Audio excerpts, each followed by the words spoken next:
Kenapa orang berilmu ini harus hati-hati? Memang betul di dalam Quran ceritakan bahwa orang yang berilmu itu ditinggikan derajatnya oleh Allah Ta'ala, betul. Tetapi itu di dunia, ditinggikan derajatnya itu di dunia. Makanya kalau kamu kerja di bangunan atau jalan dipanggil insinyur, Pak Insinyur. Nah, sebelahmu hanya saya yang notabene maunya hanya jualan gado-gado, ya kan? Oh, insinyur toh. Nah, kan itu ditinggikan. Maksudnya berilmu itu bertitel itu maksudnya tuh. Berilmu itu kan akhirnya mendapatkan yang sampai saat ini titel predikat itulah ilmu sebenarnya. Jadi Allah itu menceritakan ditingkatkan itu derajatnya itu memang di sekitar kita itu ya memang itu. Ya emang benar sih juga. Emang ya, makanya dipanggillah dia kalau yang profesor ya Pak Prof, Prof itu kan ditinggikan. Nah, kemudian kalau pendakwah ya Ustadz seperti itu. Nah, seseorang kalau dia ditinggikan, ya tinggal hatinya itu bagaimana. Kalau hatinya itu masih diliput setan ujub, setan ria, ya pasti muncul. Akhirnya dia tidak menghargai orang di bawahnya. Orang berilmu, namanya kamu dulu namanya punya GM, kemudian punya direktur, namanya. Saya tanya aja, dia kan direktur itu kan punya ilmu, ditinggikan menjadi direktur. Pertanyaan saya, yang kamu pernah alami puluhan tahun, pernahkah direktur itu bilang, Dek, yuk ke rumah saya yuk, sama istri ngobrol, makan-makan, atau Dek, yuk kita nongkrong, minum kopi, kemudian ngomongin masalah agama, dan dia santai orangnya.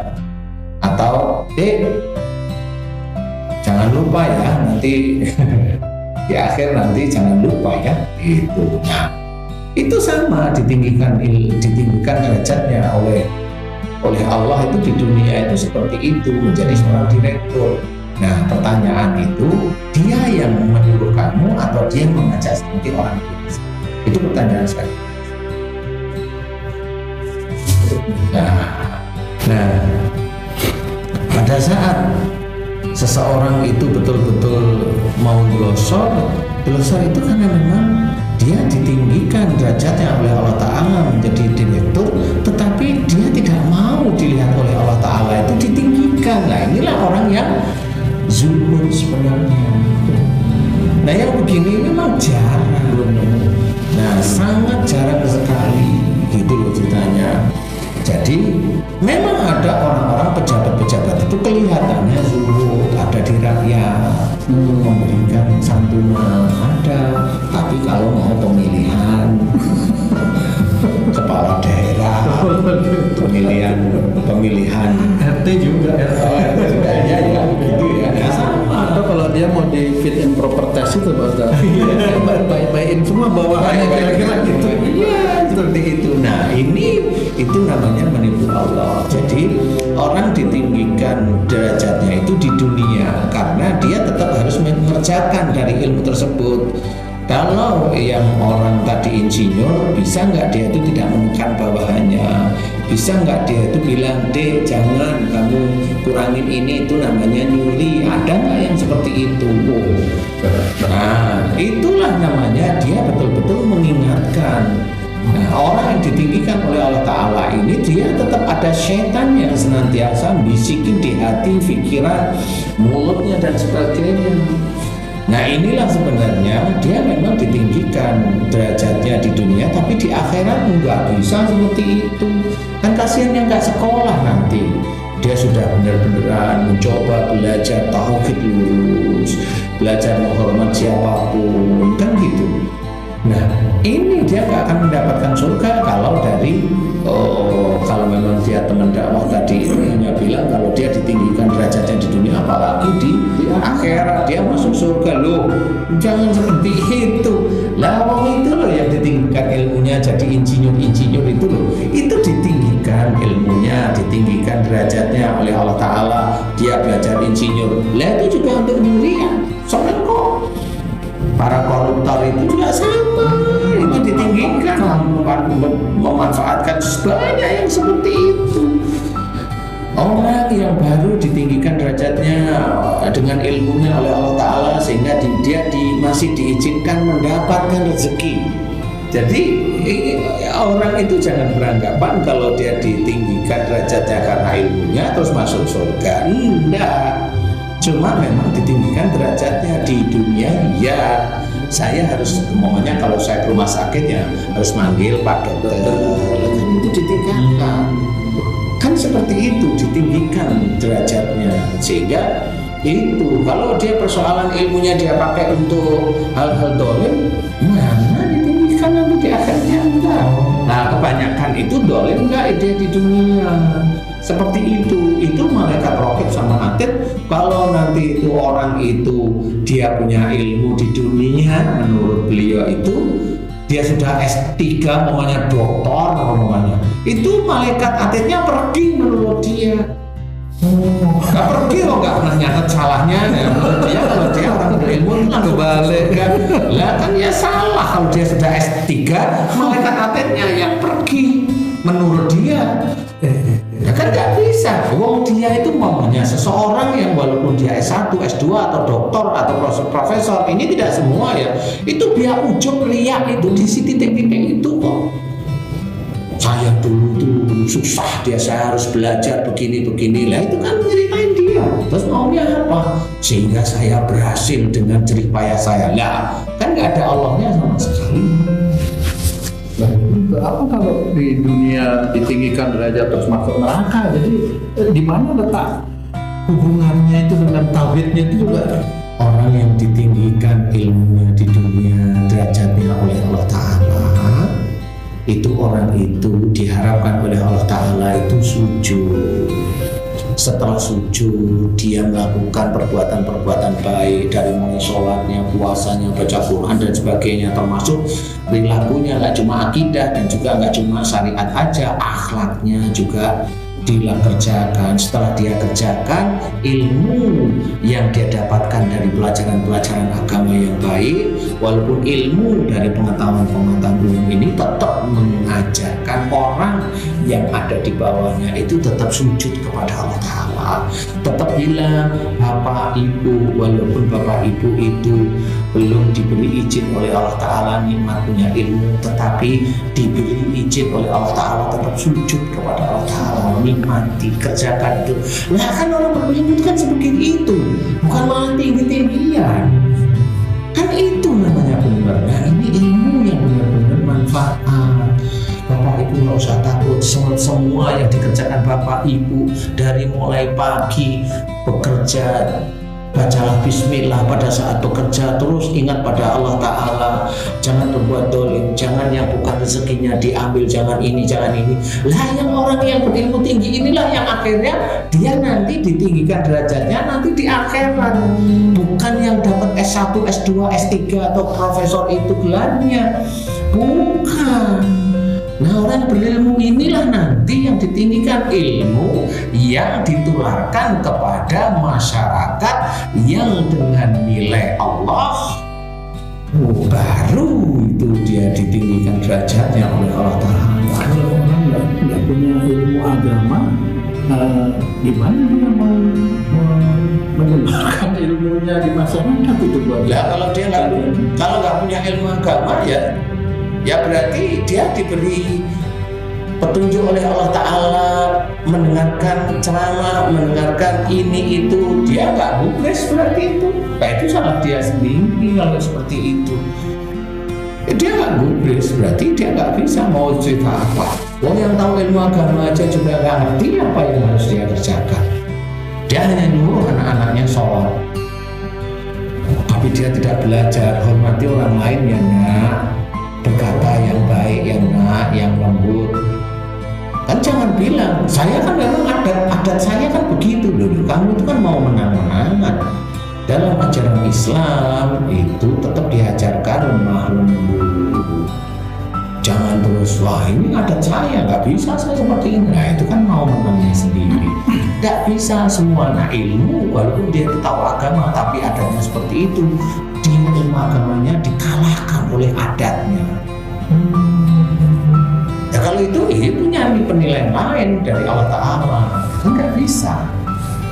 Seorang ya kan, seorang yang betul-betul dia berani, dia belajar malam karena Rasulullah mengajarkan seperti itu. Nah itulah dia itu berilmu yang tinggi dan derajatnya itu ditinggikan oleh Allah Ta'ala. Walaupun dia pemberani, tapi dia itu diejek itu senyum, difitnah senyum, tidak balas. Itulah yang nanti ditinggikan oleh Allah Ta'ala. Kalau dikit-dikit ngajak orang lain, dikit-dikit ngajak orang lain, itu cemen yang seperti itu. Itu walaupun dia punya ilmu agama tinggi, ya dia hanya hafalannya aja ilmu agama tinggi, tetapi prakteknya ya susah, kedodoran. Karena dia hanya apalagi kalau udah kemana-mana dakwah itu kan ngomong aja, aplikasinya sehari-hari kan enggak. Ilmu yang ditingkatkan derajatnya oleh Allah Ta'ala itu di dunia dulu, benar memang. Nah, kalau di akhirat nanti dia harus mengamalkan ilmu. Nah di sini ini yang harus kita fahami, hati-hati. Jadi tidak bisa semua ilmu itu langsung masuk surga. Ilmu agama pun dia di dunia menjadi ujian bagi dirinya. Ilmu agama yang dititipkan oleh Allah Ta'ala kepada saya itu menjadi penguji. Tidak bisa itu terus jadi bangga, terus jadi merasa hebat. Kemudian saya merendahkan saudara saya, ini nggak boleh seperti itu. Ya harus diterangkan benar-benar. Dilihat yang diterangkan baik mau, nggak mau ya udah biarin aja. Itu kan nafsi. Nah inilah yang harus kita ketahui, bahwasanya harus hati-hati. Tidak bisa kita itu asal-asalan, juga tidak bisa. Ya, jadi punya ilmu agama itu yang terpenting benar, tetapi itu masih dalam proses ingatan yang nanti akan dinilai oleh Allah Ta'ala benar-benar itu pada saat dikerjakan. Dia punya ilmu agama tinggi, tetapi dia sering dolim kepada orang lain, menyuruh orang lain untuk mengikuti keinginan dia. Itulah dia dititipi ilmu, entah ilmu ngelawak dia terkenal, entah ilmu dia itu dilihat oleh orang lain, entah ilmu ngomongnya begitu, itu dititipin ilmu oleh Allah Ta'ala, tetapi tidak dipergunakan di jalan Allah. Selesai. Malah saya pakai untuk nipu orang. Ada sebagian dipakai untuk nipu orang, sebagian dipakai untuk manas-manasin orang biar pengen kaya, kan gitu. Akhirnya dia bikin orang itu mau kaya, akhirnya nyuri, akhirnya korupsi, akhirnya banyak seperti itu. Ilmu kurangnya lebih banyak itu daripada nambahnya. Iyalah, ini yang harus hati-hati, jangan. Jadi ilmu itu titipan dari Allah Ta'ala, sama seperti baju ini titipan sebenarnya. Suatu ketika harus diletakkan, kan seperti tidak perlu kita itu bangga-bangga. Itu titipan semuanya.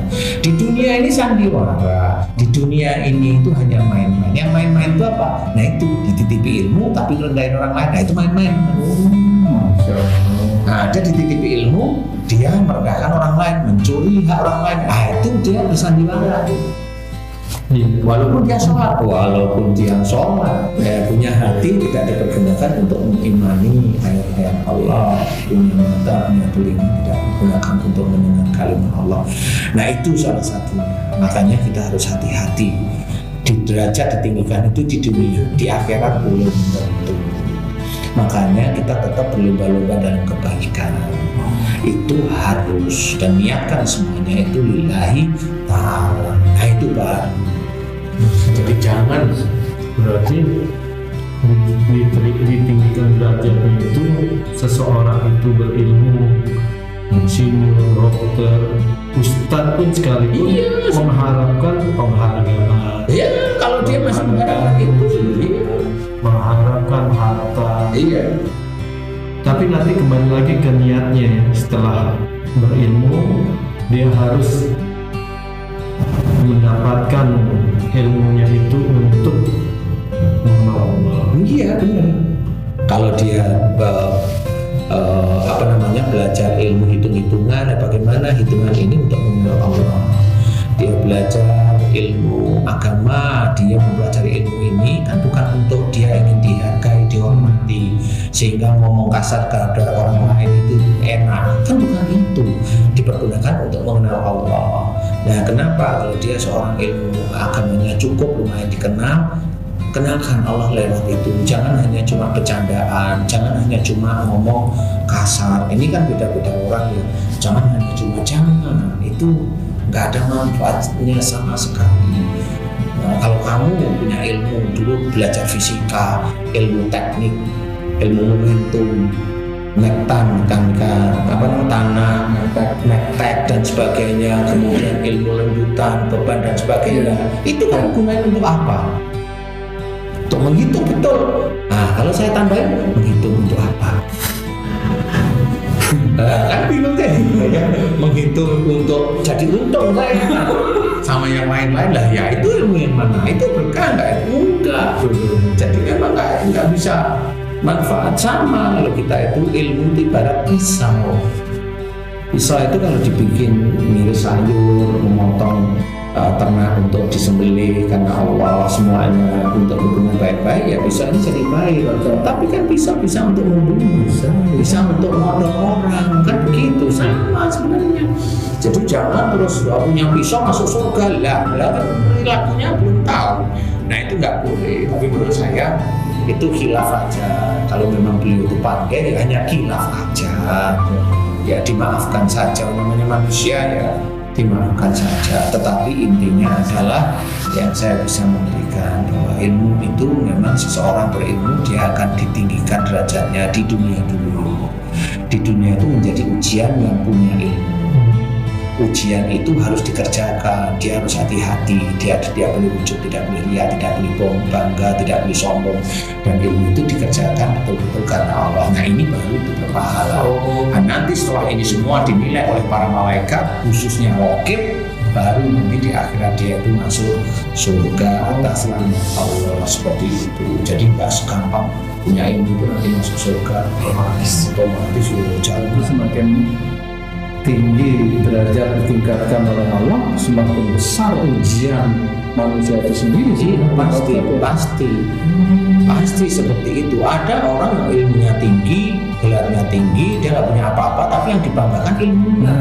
Yang dia banggakan tuh sekolahnya dulu, begini-begini. Nah, itu kan bangga namanya. Padahal sekolah itu dia dari mana? Jalan kaki, kakinya Allah. Dia nulis, tangannya Allah. Dia berpikir, otaknya Allah. Dia mendengar, telinganya Allah. Dia bicara, dia sampai ujian skripsi, mulutnya miliknya Allah. Loh kok itu dibanggain dari mana? Nah kok begitu, kok masuk surga dari mana masuk surganya?